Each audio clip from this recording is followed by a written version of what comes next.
요한일서 3장 1절에서 10절까지 저와 여러분이 함께 읽도록 하겠습니다. 보라, 아버지께서 어떠한 사랑을 우리에게 베푸사 하나님의 자녀라 일컬음을 받게 하셨는가. 우리가 그러하도다. 그러므로 세상이 우리를 알지 못함은 그를 알지 못함이라. 사랑하는 자들아, 우리가 지금은 하나님의 자녀라. 장래에 어떻게 될지는 아직 나타나지 아니하였으나 그가 나타나시면 우리가 그와 같은 줄을 아는 것은 그의 참모습 그대로 볼 것이기 때문이니 주를 향하여 이 소망을 가진 자마다 그의 깨끗하심과 같이 자기를 깨끗하게 하느니라. 죄를 짓는 자마다 불법을 행하나니 죄는 불법이라. 그가 우리 죄를 없애려고 나타나신 것을 너희가 아나니 그에게는 죄가 없느니라. 그 안에 거하는 자마다 범죄하지 아니하나니 범죄하는 자마다 그를 보지도 못하였고 그를 알지도 못하였느니라. 자녀들아, 아무도 너희를 미혹하지 못하게 하라. 의를 행하는 자는 그의 의로우심과 같이 의롭고 죄를 짓는 자는 마귀에게 속하나니 마귀는 처음부터 범죄함이라. 하나님의 아들이 나타나신 것은 마귀의 일을 멸하려 하심이라. 하나님께로부터 난 자마다 죄를 짓지 아니하나니 이는 하나님의 씨가 그의 속에 거함이요 그도 범죄하지 못하는 것은 하나님께로부터 났음이라. 이러므로 하나님의 자녀들과 마귀의 자녀들이 드러나나니 무릇 의를 행하지 아니하는 자나 또는 그 형제를 사랑하지 아니하는 자는 하나님께 속하지 아니하니라. 요한일서 8번째 시간입니다. 우리가 어떠한 사람들인가? 우리가 이 땅에 사는 사람들과 비교해서 우리는 어떻게 다른 삶을 살아야 하는 사람들인가? 우리가 생각하면서 오늘 본문 말씀, 우리가 소망을 가지고 살고 있다라는 것들을 다시 한번 살펴보는 시간이 되었으면 좋겠습니다. 우리가 그리스도인인데 그리스도인이 세상과 다르다는 것, 그것은 우리 스스로가 완벽하다는 것을 말하는 것은 아닙니다. 내가 너희들과 다르지. 내가 너희보다 얼마나 나으냐? 내가 이만큼 완벽한데 라고 말할 수 있기 때문에 우리가 그들과 다르다고 말하는 것이 아니지요. 우리는 아직도 완벽하지도 않고 완전하지도 않습니다. 오직 완전하신 분이 계시다면 우리가 바라보는 주 예수 그리스도가 완전하신 분이지요.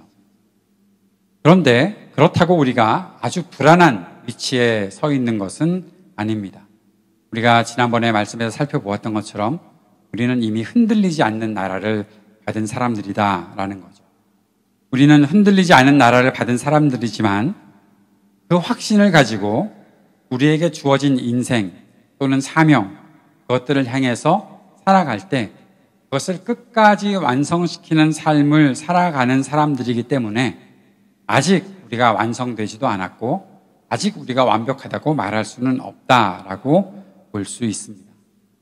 불안해서 그런 것이 아니라 확신이 있지만 지금 나는 아직 부족한 것들이 있지만 그러나 내가 가는 이 길, 이 방향은 분명히 정확한 길로 가고 있다. 그리스도께서 나와 함께 하시기 때문에 그 마음을 가지고 이 믿음의 길을 걸어가는 것이죠. 저는 그래서 이렇게 살아가는 그 길, 이 믿음을 진행형 믿음이다라고 그렇게 칭할 때가 있습니다. 우리의 믿음은 진행형 믿음입니다. 진행형 믿음이라는 것은 어떤 자리에 머물러 있는 믿음이 아니고 나 어렸을 때 믿음 가졌으니까 그 믿음으로 그냥 살면 되겠지. 나 어느 순간 예수님을 나의 구주로 고백했으니까 나 천국 갈 테니까 나는 그 믿음을 변함없이 어디다가 간직해놓고 가만히 두고 살아가고 있으니까 당신의 믿음은 어떻습니까? 라고 물어보면 어디 보관되어 있으니까 잠깐 그거 찾아보고 올게요. 아직 잘 보관되어 있네요. 라고 그렇게 말하는 그런 믿음이 아니라 그 믿음을 가지고 주님께서 뜻하신 바를, 주님께서 오라고 하시는 그 길을, 이 길을 걸어야 한다라고 말씀하실 때마다 그 길을 한 걸음씩 내가 걸어가고 있습니다. 라고 말하는 것을 진행형 믿음이라고 하는 것이고 그 진행형 믿음을 살아가는 동안 우리는 믿음에 점점 익숙해질 수 있다라는 사실을 이 말 속에서 우리가 찾을 수 있는 것입니다. 진행형 믿음. 우리의 믿음은 그렇게 지금도 한 걸음씩 나아가고 있는 것이죠. 그래서 우리가 바라기는 이 진행이라는 것이 어제보다 오늘이 조금 더 나았으면 좋겠고, 그것은 우리에게 무척 안심이 되는 이야기죠. 오늘은 주일이니까 어제 우리의 일상보다 주일날 예배드리고 찬양드렸던 우리의 일상이 조금 더 나은 것 같으니까. 그런데 바라기는 오늘보다 내일이 조금 더 나은 믿음이었으면 좋겠고, 내일까지는 가능하겠죠. 그런데 내일보다 또 모레가 조금 더 나았으면 좋겠고. 사랑하는 여러분, 그런데 어느 순간 정체되어 있을 수도 있거든요. 어제의 믿음이나 오늘의 믿음이나 별로 그렇게 달라진 것이 없는데, 그렇다고 하더라도 우리가 너무 놀라거나 너무 낙심하지 말고 그렇게 견고하게 내 믿음을 쌓아가고, 또 어느 순간 다시 또 주님께서 나를 이끌어 주실 것을 믿고 포기하지 않고 멈춰버리지 않고 끝까지 살아갈 수 있는 그런 믿음을 우리 속에 가질 수 있어야 하겠다라는 소망을 가져봅니다. 그런데 그렇게 살아가기 위해서 우리에게 꼭 필요한 것이 있습니다. 이 진행형 믿음에 꼭 필요한 것이 있습니다. 그것은 하나님의 사랑을 받고 사는 것입니다. 날마다 하나님의 사랑을 확인해야 합니다. 하나님께서 오늘도 나를 사랑하시는 것, 그 사실을 오늘 확인할 수 있어야 하는 겁니다. 사랑하는 여러분, 누군가가 여러분에게 하나님께서 지금도 너를 사랑하시니? 라고 물어보면 그렇습니다 라고 대답할 수 있는 그러나 하나님에 대한 그 사랑을 날마다 확인시킬 수 있어야 하는 것이죠. 그것을 어떻게 구체적으로? 그것은 하나님의 말씀 안에 머무는 것이다. 하나님 안에 거하는 것이다. 그것이 우리가 지난 주까지 계속해서 살펴보았던 내용입니다. 그 안에 거하는 것, 주님 안에 거하는 것, 그리고 배우고 확신한 일에 거하는 것. 오늘 본문에 들어와 보면 사도 요한은 성도들에게 이렇게 말하면서 시작하죠. 보라, 아버지께서 어떠한 사랑을 우리에게 베푸사 하나님의 자녀라 일컬음을 받게 하셨는가. 이 말은 감탄문입니다. 질문형이 아닙니다. 보라 라는 감탄사와 그리고 아버지께서 우리에게 얼마나 큰 사랑을 베푸셨는가, 얼마나 그 사랑이 크신가, 그 사랑을 한번 우리가 바라보라 라고 크게 외치고 있는 겁니다. 날마다 우리의 삶 속에서 하나님의 사랑이 우리에게 어떻게 나타나는지를 바라볼 수 있는 그 큰 사랑을 생각하는 것이 우리들에게 중요하다는 거죠.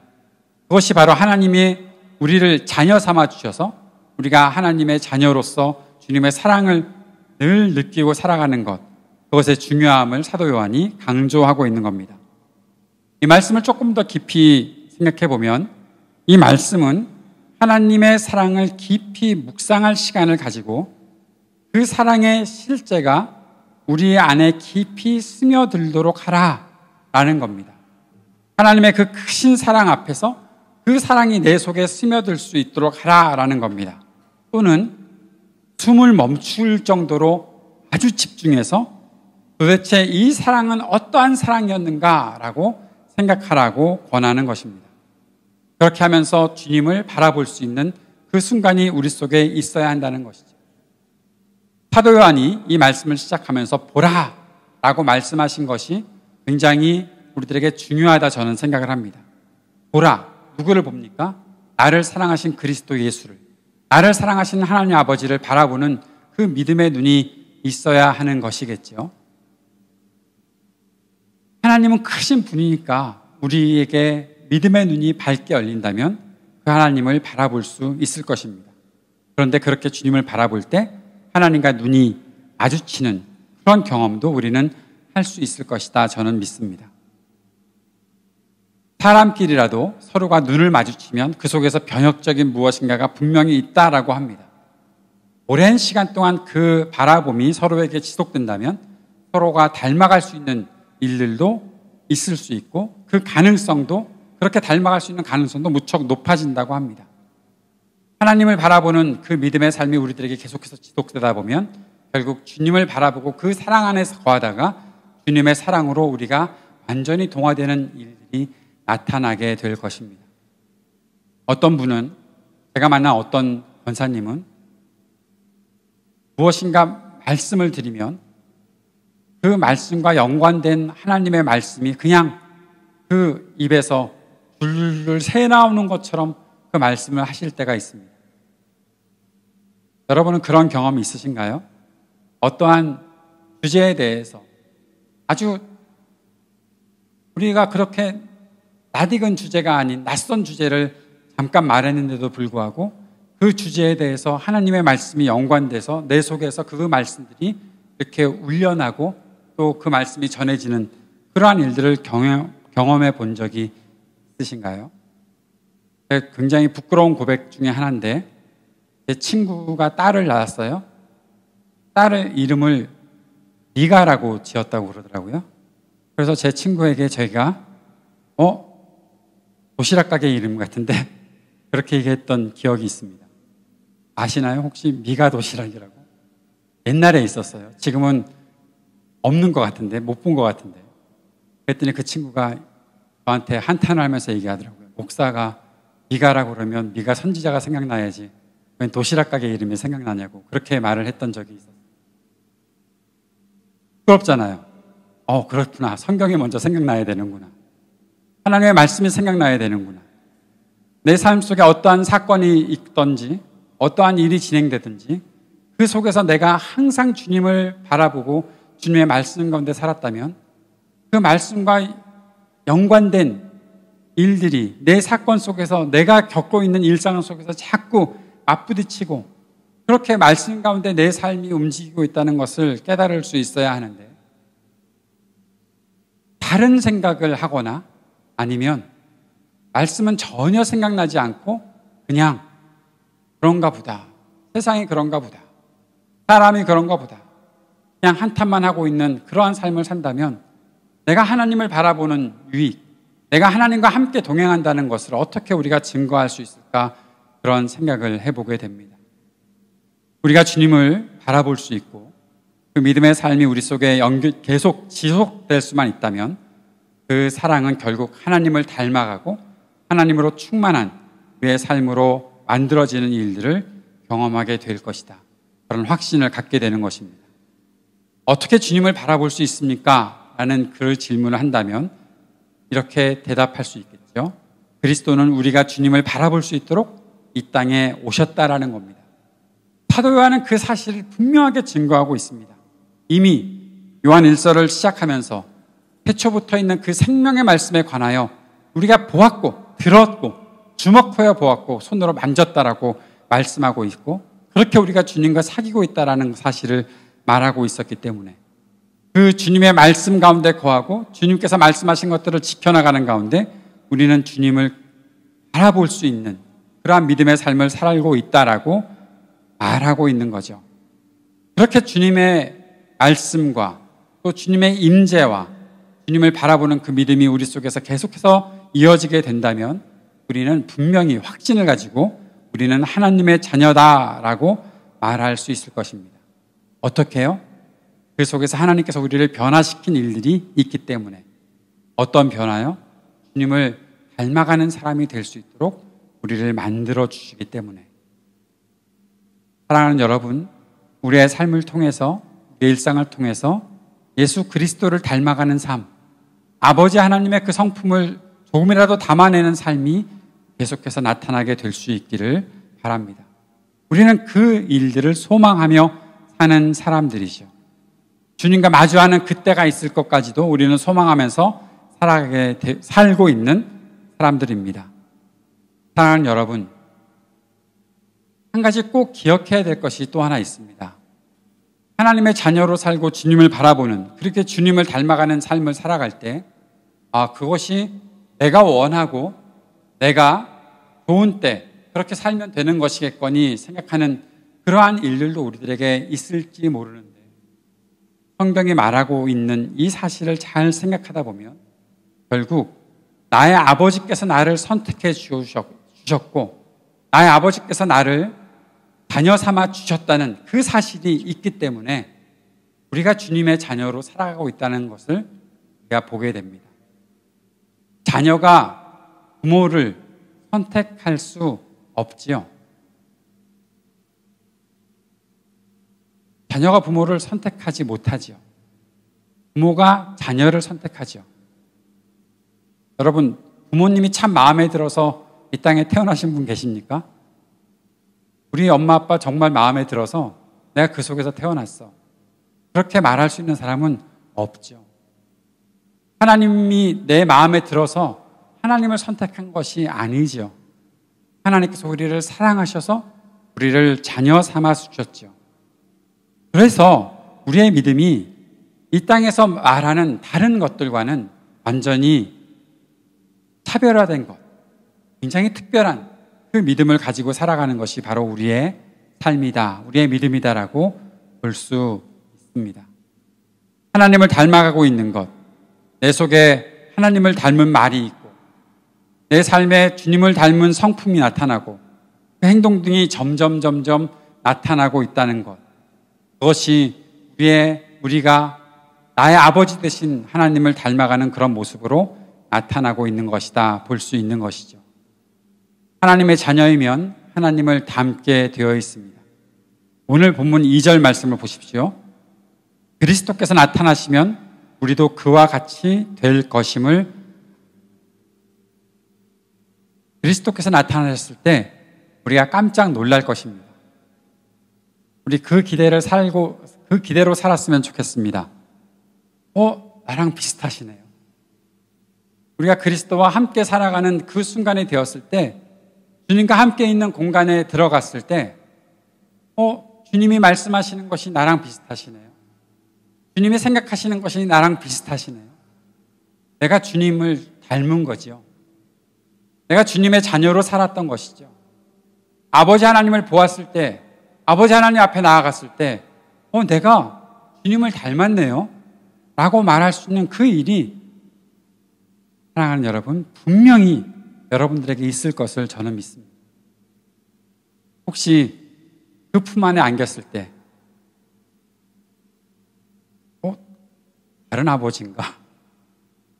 그런 의심은 그들에게 전혀 없을 것이다 라고 저는 분명히 믿습니다. 우리가 그 믿음의 길을 걸어가고 있기 때문에 그렇습니다. 그만큼 하나님의 사랑이 크기 때문에 그런 것입니다. 사도 요한이 보라 라고 얘기하면서 그 큰 사랑이 얼마나 큰 사랑인지 보라. 사랑하는 여러분, 그 사랑이 우리가 계산할 수 있는 사랑이 아닙니다.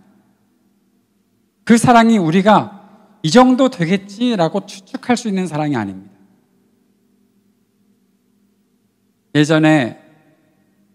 오래전에 저의 멘토이셨던 목사님이 대학부 사역을 하시는 때 그 목사님을 찾아와서 어떤 형제가 너무나 큰 죄를 지었다고, 자기는 이제 더 이상 믿음과는 멀어진 채로 살 수밖에 없다고 완전히 좌절하고 낙심하고 그 목사님 앞에 와서 울었을 때, 목사님께서 그 형제를 굉장히 나무라셨던 내용이 있었다고 말씀하셨습니다.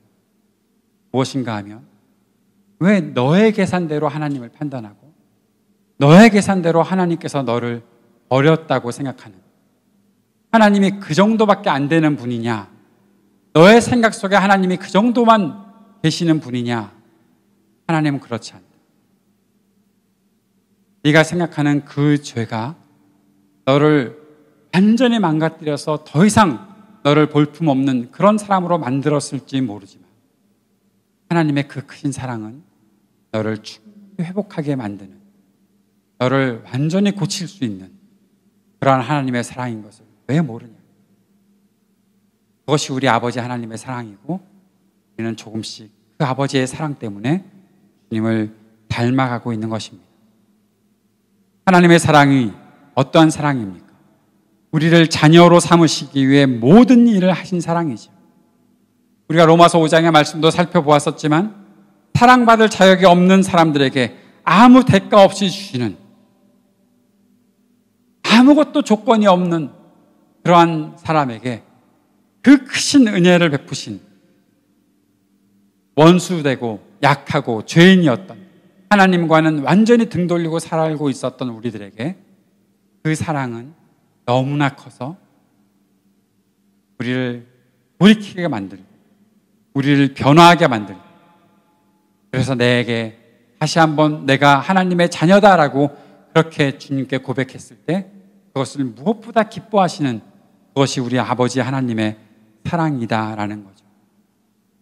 집을 나갔던 자식이 집에 돌아오는 길에 내가 어떻게 아버지 얼굴을 보지? 그렇게 한탄하면서 내가 아버지를 만나면 이렇게 고백해야겠다. 나를 아버지의 자식이라 여기지 마시고 이 집에 사는 품꾼의 하나로 여기셔서 그저 먹고 살 것이나 내가 내 생명을 그저 유지할 수 있게만 해 주십시오라는 그러한 말을 마음속에 생각하고 그것을 연습하며 갔는데 그 아버지는 그 아들이 그 말을 채 하기도 전에 너는 내 아들이다라고 그렇게 선언하고 반지를 빼어서 끼워주고 잔치를 벌이고 그 아들됨을 그렇게 기뻐하는 그 아버지의 모습을 보여주셨던 것이 바로 우리 아버지 하나님의 사랑이라는 것이죠. 우리는 그 사랑을 받은 사람들입니다. 이 사랑을 받은 사람들의 정말 다른 삶이 있는데 그것은 바로 이 사랑을 베풀며 살아간다는 거죠.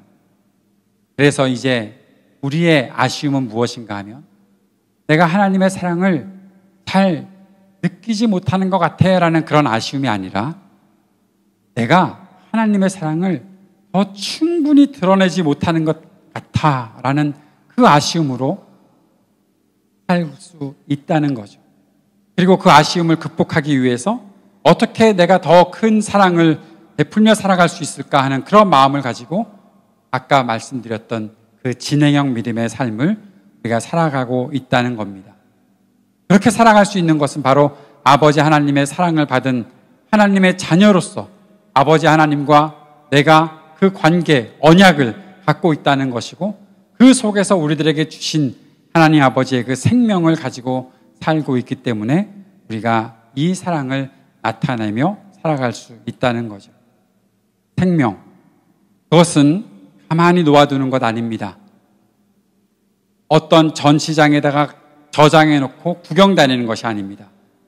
생명은 사랑과 함께 움직이면서 사람들에게 그 사랑을 베풀며 살아가는 것으로 우리는 생명이 있다는 것들을 증거하고 살게 될 것입니다. 그 사랑이 하나님과 나와의 그 사랑의 관계 속에서 역동적으로 움직이고 있습니다. 그리고 그 관계가 약속으로 시작됐고 그 약속을 통해서 받은 생명을 이루어가는 것, 그것이 바로 주님께서 우리들에게 보여주셨던 그 사랑이라는 것이죠. 우리가 이렇게 뜨거운 마음을 가지고 감격하고 주님의 사랑을 가지고 살아갈 때 세상은 그것에 대해서 별 관심이 없을 것입니다. 내가 하나님 아버지로부터 큰 사랑을 받았다라고 아무리 자랑해도 세상은 거기에 대해서 놀라지도 않고 부러워하지도 않을 것입니다. 왜냐하면 그들은 아직 하나님 아버지를 모르고 관심도 없기 때문에 그런 것이죠. 우리가 하나님의 자녀들이라는 특별한 감동을 가지고 있다고 해도 그 감동이 세상에 그대로 전해질 수 있다는 기대는 사실 갖기는 어려울지도 모릅니다. 그러나 우리 안에 있는 하나님 아버지의 그 크신 사랑을 우리가 아주 잘 간직하고 그 사랑을 끊임없이 드러내며 살아가게 된다면 우리 안에 그 사랑은 감격으로 흘러넘치게 될 것이고 결국 우리가 그렇게 깊이 묵상하고 함께하는 그 사랑의 그 힘이 하나님의 능력으로 나타나서 우리에게는 기쁨이 되고 세상에 조금씩 그 닫혀진 세상의 문을 두드리고 끝내는 열 수 있는 일이 생기게 될 것입니다. 그것에서 우리가 꼭 기억해야 되는 것이 바로 우리가 누리는 이 크신 하나님의 복과 그 사랑은 바로 우리가 어떠한 삶을 살아가야 하는지에 대한 책임을 같이 가지고 있다는 것이죠. 전에도 말씀드렸었죠. 하나님의 복에는 항상 책임이 함께 존재한다는 겁니다. 내가 하나님의 복을 누리고 있어. 내가 하나님의 복을 많이 받았어. 내가 하나님의 은혜가 너무나 커서 너무나 감사한 일이 많아. 그 감사함으로 살아갈 때 우리가 기억해내야 되는 것은 바로 우리 안에 하나님께서 주신 책임이 있다는 겁니다. 내가 너에게 왜 은혜를 주었겠니? 내가 왜 너를 이렇게 깊은 사랑으로 사랑하겠니? 그 책임은 두 가지 면에서 적용되고 있습니다. 하나는 나 자신에 대한 삶에 대한 책임이어야 하고, 다른 하나는 타인과 공동체에 대한 책임으로 적용돼야 하는 것입니다. 오늘 3절 말씀을 봅시다. 3절 말씀에 이렇게 말씀합니다. 그에게 이런 소망을 두는 사람은 누구나 그가 깨끗하신 것과 같이 자기를 깨끗하게 합니다. 그가 깨끗하신 것과 같이 자기를 깨끗하게 합니다. 그가 거룩하신 것과 같이 자신을 거룩하게 합니다. 이 소망 가운데서 책임을 갖고 사는 사람, 하나님의 크신 사랑을 받고 사는 사람들이 어떻게 살아가야 하는가, 첫 번째 단계에서 자신을 깨끗하게 한다라고 말씀하는 거죠. 야고보서에서 야고보 사도는 경건이라는 것을 말하면서 이렇게 말하고 있었죠. 야고보서 1장 27절 말씀입니다. 하나님 아버지께서 보시기에 깨끗하고 흠이 없는 경건은 고난을 겪고 있는 고아들과 과부들을 돌보아주며 자기를 지켜서 세 속에 물들지 않게 하는 것입니다. 경건이 무엇인가? 경건에 대한 정의를 저는 하나님 아버지 앞에서의 삶이라고 그렇게 정의합니다. 그런데 하나님 아버지 앞에서 살아가는 그 삶에서 하나님 아버지께서 보시기에 깨끗하고 흠이 없는 경건, 그것을 우리가 추구한다면 여기서는 앞에 고난을 겪고 있는 고아들과 과부를 돌보아주는 것이 먼저 나타나는데, 그 다음 것, 사도 요한은 그 다음 것을 먼저 말하고 있었던 것이죠. 자신을 지켜서 세 속에 물들지 않게 하는 것이다 라는 겁니다. 자기를 깨끗하게 만드는 것, 이것이 바로 하나님의 사랑을 받은 사람, 하나님 앞에서 살아가는 사람, 하나님 앞에서 경건한 삶을 살아가는 사람, 하나님께서 구별해 내신 그리스도인으로 사는 사람, 그 사람의 모습이 바로 이것이다 라고 말하는 겁니다. 주님께서 깨끗하신 것과 같이, 내가 이 정도 깨끗하면 되겠지가 아니라 주님께서 깨끗하신 것과 같이. 어떻게 그것이 가능할까? 내가 주님께서 깨끗하신 것처럼 내가 깨끗해질 수 있을까? 그렇게 우리가 질문하지만 그 속에서 우리들에게 주시는 주님의 답변은 그것이 너의 힘으로 가능한 것이 아니라, 자꾸 실패하고 자꾸 넘어질 수밖에 없는 아직도 약한 우리의 힘으로 가능한 것이 아니라 그리스도의 은혜로, 하나님께서 베풀어 주신 그 사랑으로 우리가 깨끗해질 수 있다는 사실을 믿고 주님 앞에 나아가 긍휼을 구하는 것이 될 때, 그래서 그것을 아까도 말씀드렸던 것처럼 진행형 믿음을 살고 있는 우리들, 그 모습 속에 우리가 우리 자신들을 깨끗하게 나타낼 것이다 라는 겁니다. 그렇게 하는 가운데서 함께 나타나야 되는 것은 바로 타인들, 다른 사람들, 가난하고 억눌린 사람들, 그러한 사람들의 삶을 돌보아주는 삶으로, 그 책임으로 함께 나타나는 것을 꼭 기억해야 하는 것이죠. 그것이 바로 사람들을, 이 세상의 사람들을 사랑하며 살아가는 것입니다. 우리는 하나님 앞에서 우리 자신들의 부족함들을 자꾸 발견하게 될지 모릅니다. 내가 깨끗하지 못합니다. 내가 아직도 더럽습니다. 어떻게 해야 됩니까? 라고 주님 앞에 한탄하게 될 때, 주님께서는 우리들에게 나타나셔서 해주시는 그 일들이 있습니다. 바로 죄와 불법을 없애려고 나타나신 우리 주님, 죄가 없는 분, 그분이 오셔서 우리를 그 안에 머물게 하시고, 그 안에 머무는 우리가 더 이상 죄를 짓지 않도록 그렇게 우리를 보호해 주시고 인도해 주신다라는 것을 주님이 확인시켜 주시는 것이죠. 6절 말씀에 보면 죄를 짓는 사람마다 그를 보지도 못한 사람이고 알지도 못한 사람이다 라고 말하고 있습니다. 그런데 우리는 이런 질문을 할 수도 있겠죠. 그런데 내가 몇 시간 전에 죄를 지었는데,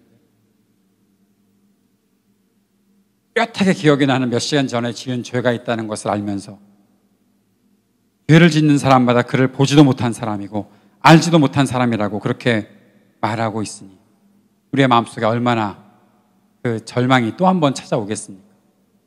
어렵죠? 6절 말씀 우리 다시 한번 읽어봅시다.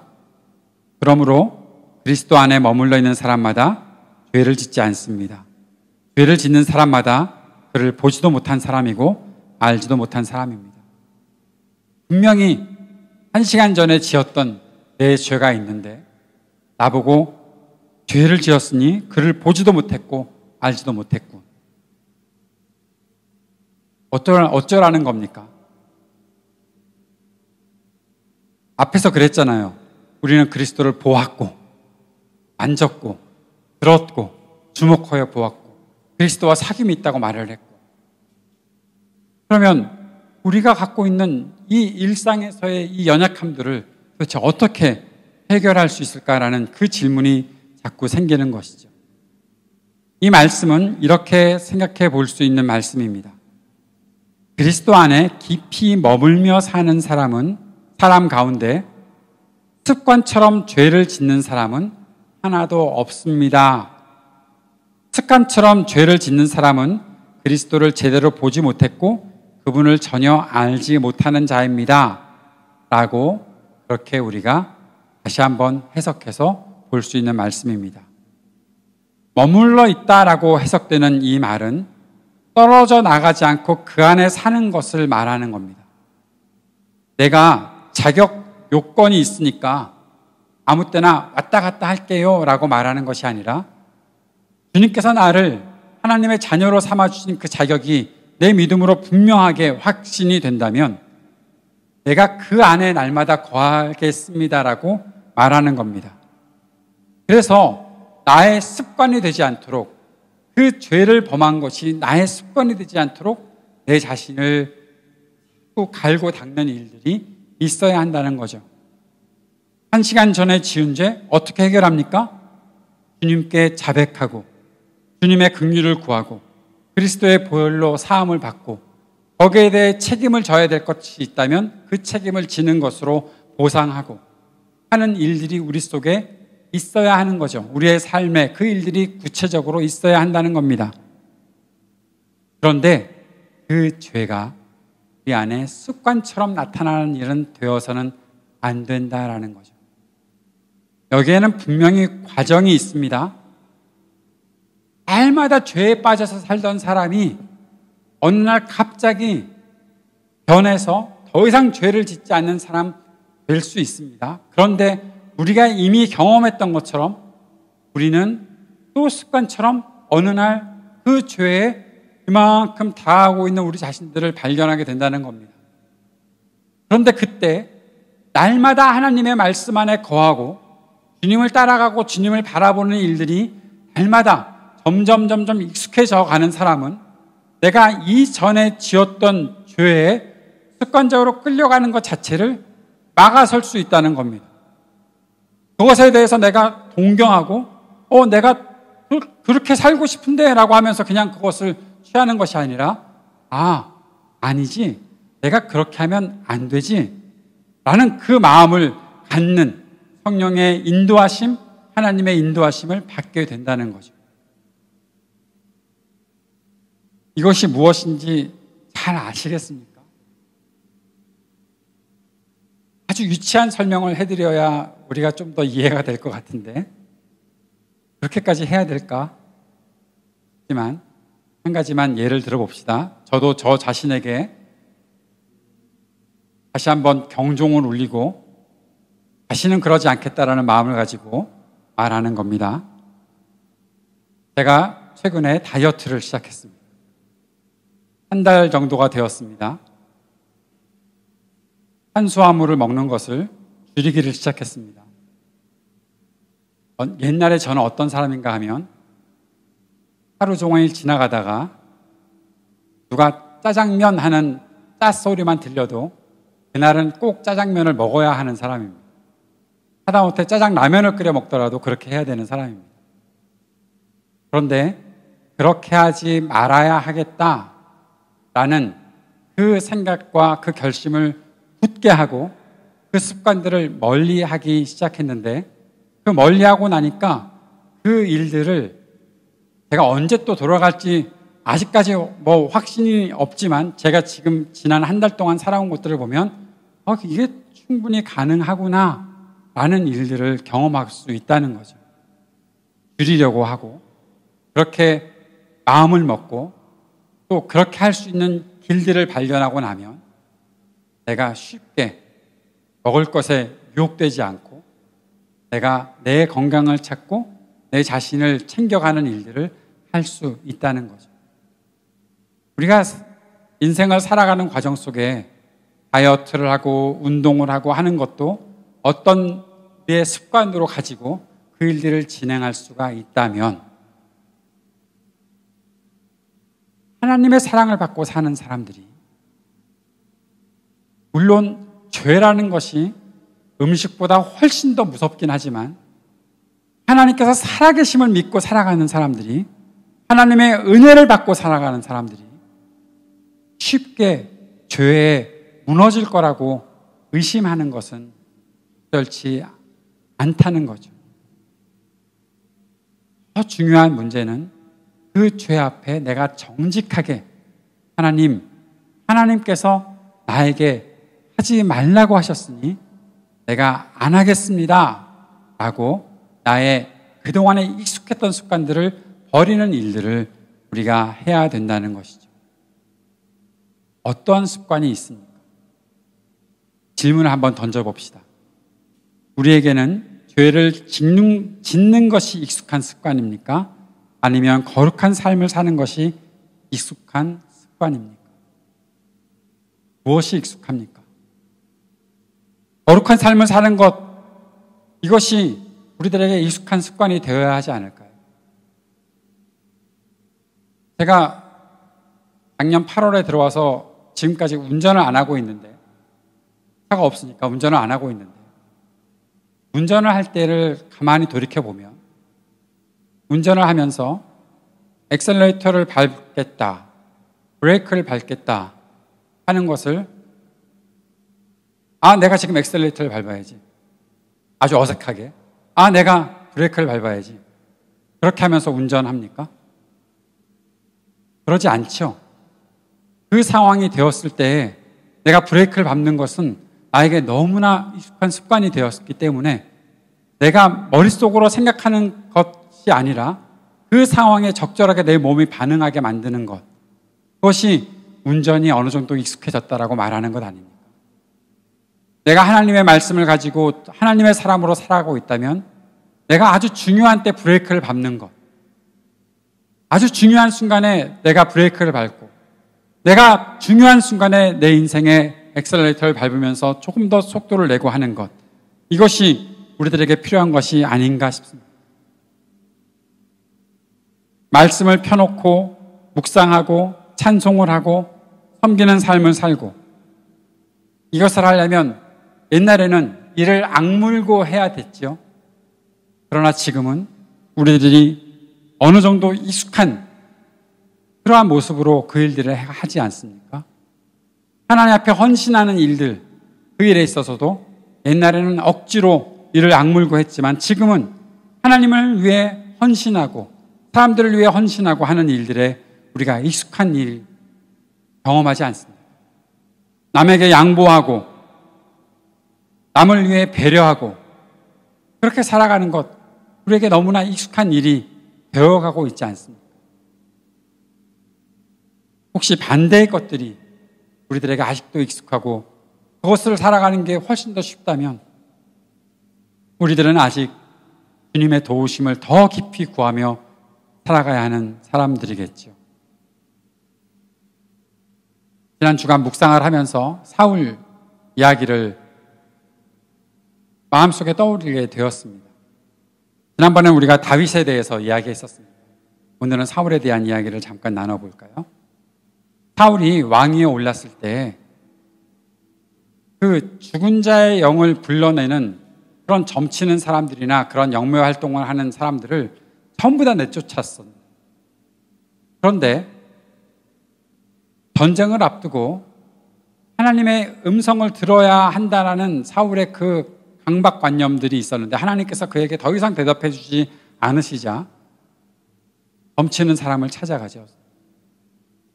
그 사람을 찾아가서 죽은 사무엘의 영을 나에게 불러 올리라 라고 얘기합니다. 자신이 금했던 죄, 자신이 그렇게 하지 말아야 한다라고 선언하고 법까지, 규례까지 만들어서 아무도 그런 일들을 하지 못한다라고 했음에도 불구하고 사울은 어느 순간 하나님의 뜻에서 완전히 벗어나서 사무엘 죽은 지가 한참 되었는데 사무엘의 그 죽은 영을 불러올리라 라고 말하는 그러한 일들을 하고 있다는 거죠. 라이트 앤 딜라이트를 통해서 여러분들이 다 들으셨지만 사실 그 여자가 불러올린 영이 진짜 사무엘의 영 아니거든요.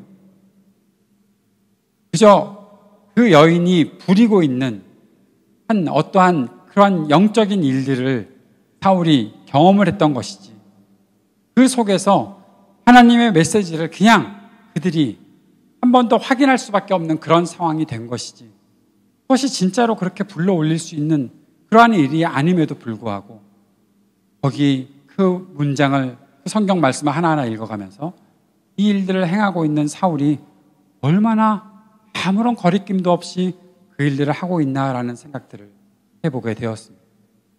자기가 법을 만들어 놓고 자기가 법을 어기는 일을 너무 쉽게 하고 있는 것이죠. 죄를 범하는 것임에도 불구하고 어색해하지 않습니다. 사울만 그러겠습니까? 우리 안에도 아직까지 죄 앞에서 어색해하지 않고 너무나 익숙하게 죄를 범하는 일이 나타난다면 우리는 내 영혼이 손상된다는 것을 알면서도, 내 삶이 파괴된다는 것을 알면서도 나 때문에 하나님 아버지의 마음이 무겁고 아프다는 것을 알면서도 죄악 속에 사는 것을 너무나 당연하게 살아가는 그러한 어리석음을 범할 수밖에 없지 않는가라는 것이죠.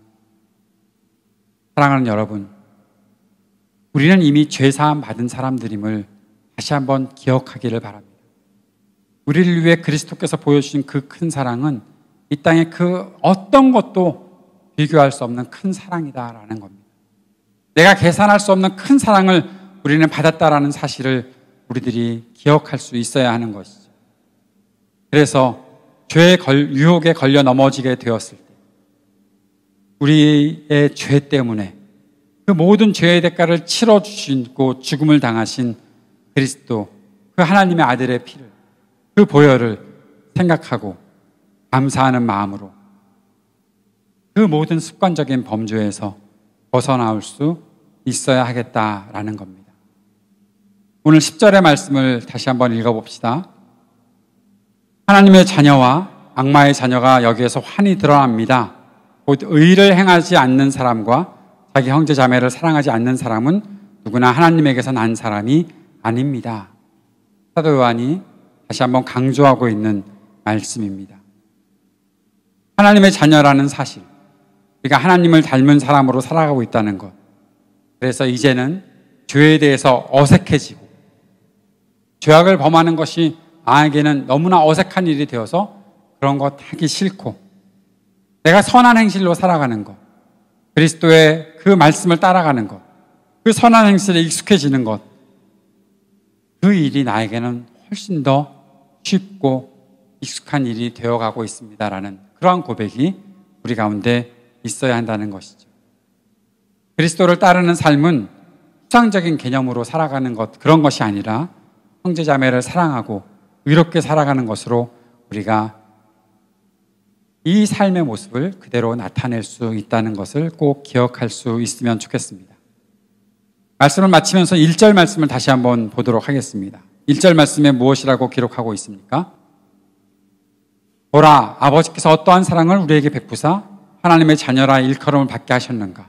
우리가 그러하도다. 그 다음 말씀, 그러므로 세상이 우리를 알지 못함은, 그를 알지 못함이라.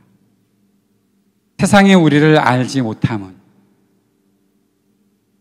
여러분, 예전에는 세상이 우리를 보면서 우리를 굉장히 친하게 여기고 너 왔구나, 같이 놀자 라고 그렇게 했는지 모르겠지만 이제 우리를 바라보는 세상이 우리를 보면서 너 왜 그래? 너 전과는 좀 달라진 것 같은데? 라고 이야기할 수 있는, 그리스도를 알지 못하는 사람은 우리가 그리스도를 알고 살아가는 것과는 너무나 다르고, 그래서 우리를 알아보지 못하는 그러한 일들이 우리 속에 있었으면 참 좋겠습니다. 아주 오래전에 교회 후배가 그런 얘기를 했던 기억이 납니다. 수련회 때 이 형제가 고등부 때까지, 대학교 1학년 때까지 너무나 신앙생활을 잘했던 형제인데 대학교 2학년이 되어서 뭔가 조금 믿음 생활하는 것에 약간의 이상이 생긴 것 같아서 수련회를 억지로 따라오게 하고 수련회 때 같이 이야기를 나누었는데 그런 이야기를 하더라고요. 자기랑 친하게 지내던 친구들이 지금은 다 교회에 나오지 않는데요. 신앙을 다 떠났대요. 자기만 지금 교회에 나오고 있고 자기만 교회에서 신앙생활을 하고 있는데 자기가 제일 두려운 거는 그 친구들이 야, 너 왜 그래? 우리랑 같이 잘 놀아야지. 우리랑 같이 지내야지. 너무 다른 척 하지 마. 라고 말한다는 거예요. 그것이 걱정된대요. 그것이 자기에게 부담이 된대요. 다시 말하면 그리스도를 사랑하고 그리스도를 따라 사는 삶이 자신에게 익숙한데 자꾸 이 세상의 어색함을 따라가려는 그런 마음들이 생긴다는 것이죠. 알지 못하는 것 어떤 면에서는 당연합니다. 그리고 그리스도를 알아가고 그리스도를 향한 믿음으로 살아가는 것 더 쉽지 않다는 거 잘 압니다. 그러나 우리가 분명히 그리스도의 사랑을 깨닫고 받은 사람들이라면 우리가 오늘, 내일, 그리고 앞으로 우리들에게 주어진 인생 속에서 한 걸음씩 그리스도를 계속해서 따라가고 살 때에 우리는 하나님을 닮아가고 그리스도의 말씀에 더 익숙한 사람이 될 수 있을 것입니다. 죄는 우리들에게 아주 어색한 것이 될 것입니다. 그 어색함을 여러분 너무나 두려워하고 그것 때문에 걱정하지 마십시오. 주님께서 우리들을 어떠한 사랑으로 생각하고 사랑하고 우리를 붙잡아 주셨는지 우리가 알아가게 되는 순간 그 모든 부담들, 두려움들을 떨쳐낼 수 있는 그런 우리가 되었으면 좋겠습니다. 이제 우리가 그런 질문을 하면서 하루하루 살아가면 좋겠습니다. 나는 이제 하나님을 닮아가는 삶에 익숙한가? 나는 하나님을 닮은 선을 행하는 것에 익숙한가? 아니면 아직도 어색한가? 익숙해질 수 있도록 주님을 사랑하고 주님을 더 가까이 하는 저와 여러분의 삶이 될 수 있었으면 좋겠습니다. 기도합시다. 주님을 따라가는 삶이 우리 안에 그 무엇보다 익숙하고 주님과 동행하는 삶을 통해 주님께 영광 돌리고 주님께 기쁨을 드리는 것이 우리에게 가장 좋은 삶이 될 수 있도록 인도해 주옵소서. 예전에는 우리가 죄악을 따라 살고 죄악을 선택하며 살아가는 것이 너무나 익숙했지만 이제는 그것이 어색하다고 생각하고 또 그렇게 그것을 끊는 일들을 우리가 담대히 해나갈 수 있는 그러한 분명한 믿음이 우리 안에 있게 하여 주옵소서. 예수님 이름으로 기도드립니다. 아멘.